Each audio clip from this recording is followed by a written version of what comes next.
మనకు సహజంగా వర్షాకాలం రాగానే అనేక రకాలైన ఆకుకూరలు దొరుకుతాయి. వాటిల్లో తరచుగా మనం వాడుకోవడానికి గోంగూర, తోటకూర, మెంతెంకూర, పాలకూర ఇలా ఎన్నో రకాలు దొరుకుతాయి మనకి. వీటితో మనము పిల్లలు సరిగా ఈ ఆకుకూరలు ఇష్టపడరు కనుక మనం ఏం చేయొచ్చు అంటే బెల్లం కానీ చక్కెర కానీ వేసుకొని జామ్ తయారు చేసుకోవచ్చు. మనం చూస్తున్న విధంగా ఈ ఆకుకూరల్ని సన్నగా కట్ చేసుకొని ఒక మిక్సీ జార్లో వేసుకొని చక్కగా మిక్సీ చేసుకోవాలి. మిక్సీ చేసుకున్నప్పుడు జాగ్రత్తగా చూసుకొని మరి ఆ విధంగా జామ్ ఎలా ఉంటుందో అలాగా మెత్తగా అయ్యేలాగా మనం దాన్ని చేసుకోవాలి.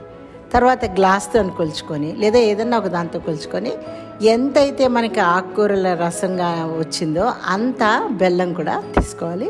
బెల్లం కొంచెం ఎక్కువగా వేసుకోవచ్చు, ఎందుకంటే పిల్లలు బెల్లాన్ని తీయగా ఉంటుంది కాబట్టి ఇష్టపడతారు. అంతేకాకుండా బెల్లము మనకి పోషక విలువలు కూడా ఎక్కువ ఉంటాయి, అంటే ఎనర్జీ ఇస్తుంది, శక్తిని ఇస్తుంది కనుక మనం బెల్లం కావాల్సినంత వాడుకోవచ్చు.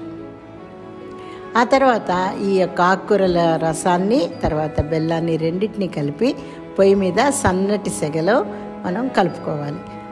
ఈ స్టవ్ సిమ్లో పెట్టుకొని చేసుకోవాలన్నమాట. మనం చేసిన కొద్దీ అది ఫస్ట్ మనకి అసలు అది జామ్లా తయారవుతుందా లేదా అని మనకి ఒక అపనమ్మకం కూడా ఉండొచ్చు, కానీ మనం చేసిన కొద్దీ అది గట్టి పడుతుంది. అందుకని హైలో పెట్టి మార్చేయకూడదు, సిమ్లోనే పెట్టాలి. అన్ని రకాల విటమిన్స్, ఖనిజ లవణాలు, పోషక విలువలు అన్నీ కూడా ఆ జామ్లోనే కరిగిపోతాయి అన్నమాట. చూసారా, అలా చిన్నగా నెమ్మదిగా చేసిన కొద్దీ గట్టి పడుతూ ఉంటుంది. నీళ్ళన్నీ పోయి గట్టిగా అయ్యేంతవరకు జామ్ ఎలా ఉంటుందో అలాగా తయారయ్యే వరకు దాన్ని మనం సన్నని సెగ మీద చేయాలి. ఇప్పుడు చూడండి కుతుకుతులాడుతూ ఉంది, ఆల్మోస్ట్ అయిపోయినట్టే. ఇది అంచులు వదులుతూ ఉంటుంది చూడండి, మీకు తెలిసిపోయింది. ఎంతో గిన్నె నిండా ఉన్న ఆకుకూర మరి దగ్గరికి అయిపోయింది, జస్ట్ హల్వాలాగా తయారవుతుంది. దేనికి కూడా అంటుకోదన్నమాట. అది మనకి అయిపోయినట్టు తెలవటానికి అదొక సూచన. మనం ఆకుకూరలను తాజాగా వండుకోవాలి, తర్వాత శుభ్రంగా కడగాలి, వండేటప్పుడు తప్పకుండా మూత పెట్టాలి. జామ్ చేసుకునేటప్పుడు ముఖ్యంగా ములగాకులు, తోటకూర, మెంతెంకూర, పాలకూర ఇలాంటి ఆకులన్నీ కూడా వాడచ్చు.